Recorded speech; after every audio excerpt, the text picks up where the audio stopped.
So when you're on if this then that, then what you want to do is go to create, and then if in my iOS reminders I need to connect to it,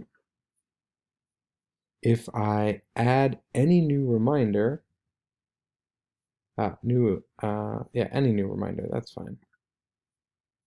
Then I'll go to Todoist, then I'll create a task.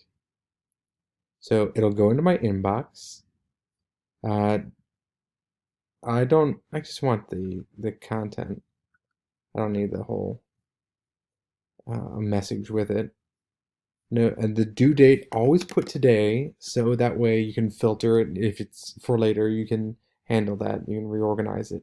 But if it's not given a date, then sometimes it slips through the falls through the cracks. Okay, and now we'll just create. There we go. I do not need a push notification on my phone every time the app runs. But now, anytime I do an iOS, it does that. And now I could also do it with my Android phone. I could also do it with, so that's the Google Assistant. I can also use Siri, I'm sorry, Alexa, and get all of those connected.